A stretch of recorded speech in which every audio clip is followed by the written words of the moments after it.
We have the honor to visit with the Israeli Consulate in Los Angeles today with Ori Vogel. And Ori, tell us, if you will, when you came to the United States. I came here in 1965.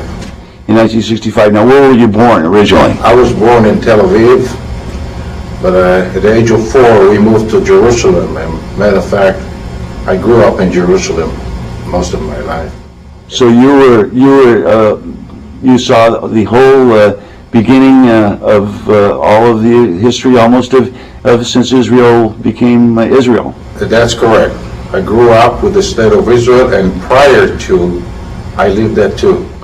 Well, let me ask you this: what are you with the Speakers Bureau? Are you with for the Israeli Consulate here in Los Angeles? Yes, I'm a volunteer with the Speaker Bureau of the Israeli Consulate. Okay. Well, let's ask quickly what qualifies you to do that sort of thing.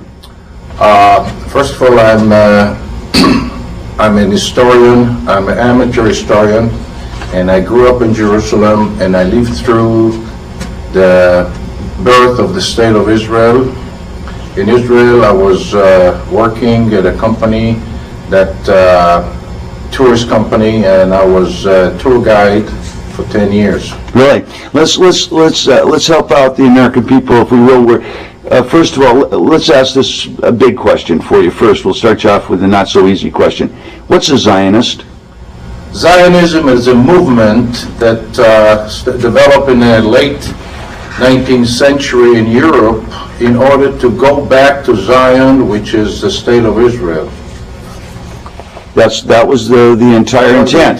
To build up new life for Jews who believe and want to go back to Israel. Who thought of this idea? Well, it was started, actually Herzl started. Theodor Herzl was the spearhead of that movement. And there was 1982. Right. Were the Rothschilds involved in that process? The Rothschilds were involved in providing money and supporting to build up communities so the Jews in Israel, the new immigrant, can support themselves as agriculture, and especially the winery and grapes and wine. They built up two big wineries. One of the questions we always wanted to ask is how did these Zionists have the temerity to say we want that particular land over there in Israel, or when it was belonging to the Ottoman Greek, was it the Turks owned the property at the time? At that time was under the Ottoman Empire.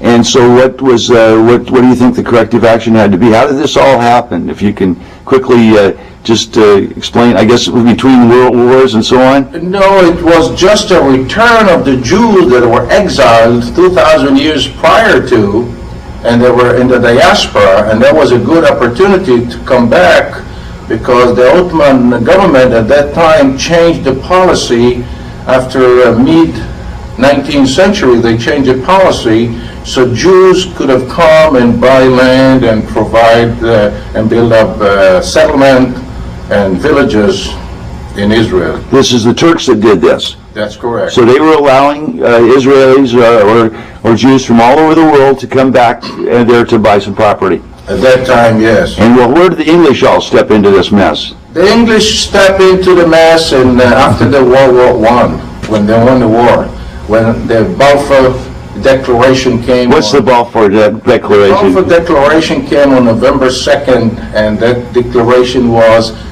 that all the Jews have the rights to come to this area and build their own land. Not only the Jews, other people also, but specifically the Jews.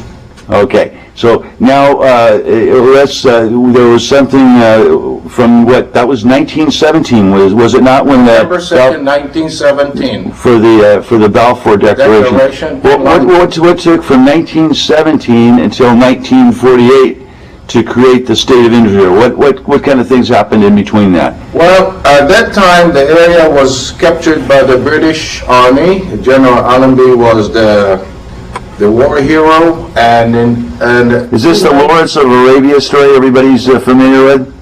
A big The part. Lawrence of Arabia story? Lawrence of Arabia was not involved at all with the state of Israel. He was involved behind the enemy line in World War I, helping with the help of the Hashemite tribe, Emir Abdullah at that time, and they helped him to demoralize and blow up railroad track and do some activities behind the enemy line. Okay, we don't want to go there into that story. We're talking about Israel here, but we just wondered if in any way that the British were involved in the creation of that, or the takeover of that land. The only thing that they were involved in was World War I. Right. And they came from Egypt all the way, and they conquered the area, and it was under military rule in 1921, where the Nation League in Europe in San Remo decided to separate that area for two people. For the British, they will have the British mandate, and the North Syria and Lebanon. Lebanon was not existing at that time, so it was big Syria under the French. Greater Syria, right? Greater Syria under the French control mandate. The same time they gave Transjordan, the Emir Abdullah, they gave Transjordan as a state, and his brother was given Iraq at that time, Faisal. Now this is what year? 1920. 1920. Okay, let's talk quickly about. You go ahead now, Larry. Yeah. Good morning, and thank you for joining us today. Good morning. What can you share with us about Lord Earl Peel's commission of the mandate system? The Peel Commission actually came in 1937, and they interview all the Arabs and the Jews political leaders at that time in separate occasion, and they came to a conclusion that we have to separate the west side of the Jordan, which is Israel, not even talking about Transjordan, because Transjordan, according to the decision, was Jews are not allowed to live in Transjordan, period, at that time. Today we call it Jordan, but it was Transjordan. And the Peel Commission came... This is what, 1936? The what? 1936? 1936. The end of the result came in 1937. Question for you. They recommended the partition of Palestine into two states. Do you recognize, do you accept the fact that the Peel Commission, in fact, way back on November 11th, 1936, addressed the issue of having two states in that area? Yes, I addressed, but the Arab disagree. And that was a revision of that decision on the Peel Commission, if you know, by Woodhead. So now let's skip up to the most important part of Israeli history, I think, and that's the actual beginning of Israel in 1948. And you had, I guess it was some resolution after World War II that created that opportunity. Could you tell us a little bit more about how that all happened? What do you think led up to the actual creation of the Israeli state? That in 1937, 38, when the Woodhead Commission recommendation came, Hitler was already on a rise in Europe, and the drums of the war already were. He went to the Czechoslovakia, to the Sudet, and then he went Gdansk at that time. Right. So the whole focus of the world was focusing on Europe, and then we have Chamberlain in 1939 came with a peace treaty, and then we have the war. They're very short. I don't want to elaborate too much on the war because our issue is in Israel now. Right. Then we have the war in Europe, and it cost the Jewish population 6 million Jews. We have the Holocaust. After the war in 1945, when we defeat Germany and Italy, there was a big movement to get the Jews to have a homeland, because what got left from the Holocaust, they didn't have a home. And it was...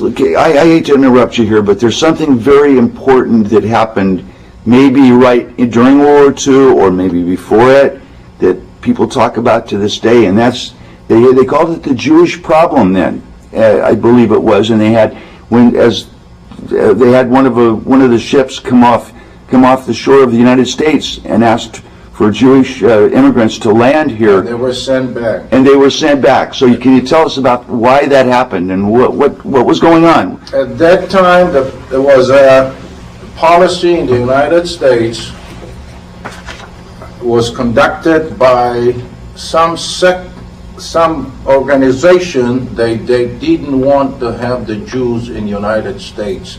At that time, the President Roosevelt, Franklin Delano Roosevelt, made the very, very bad decision by sending them back, because all of them went to the gas chamber. Was that going on in all of the countries of the world at the same time? Were Jews not? I mean, I think they went to Africa. This thing ship and still could not get anywhere. No one would take them. A lot of Jews went to South America, to Argentina, to Chile, to Paraguay. They did open the gates. Cuba got Jews. England, a little bit, whoever couldn't make it. And to China, to Harbin, a big Jewish community came all the way from Russia, came to China, and they stayed there. Well, Ori, what we're saying here is that I guess there was a bigger problem. It was a worldwide problem to find a home for the Jews, a homeland for the Jews. That's correct. So it was really in the best interest of everyone that was on one side or the other, and get the Jewish situation settled once forever. Correct. Which was leading to the big decision in November 29, 1947. At that time, United Nations were sitting in Lake Success, upstate New York, and the big decision came about to have a Jewish state for the Jews. Okay, now, when To follow, did the Jews accept that partitioning offer? Yes. And what was the position of the Arabs? A day after, November 30th, the riot and the killing started. From day one, and I was a witness in Jerusalem what happened. On November the 30th, Arab mobs came from the old city of Jerusalem and burned the commercial district of the Jews in Jerusalem completely. But the British mandate at that time they were controlling, because the decision was that the British mandate will cease on May 15, 1948. That was the deadline.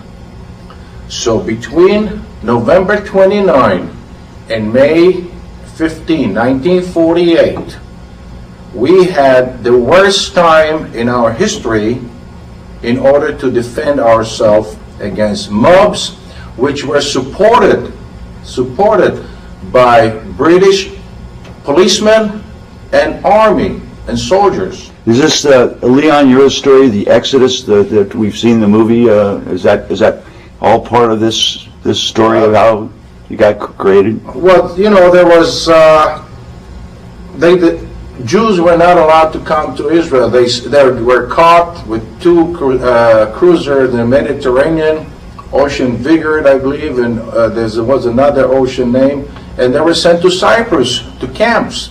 Now, who did this? The English? The English. Okay. So how did this change? How did we? It all changed after May 15, when Ben Gurion declared a state of Israel in Tel Aviv.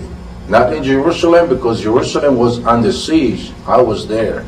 What was the extent of the? I mean, it's hard to probably explain without maps and so on. But what was the extent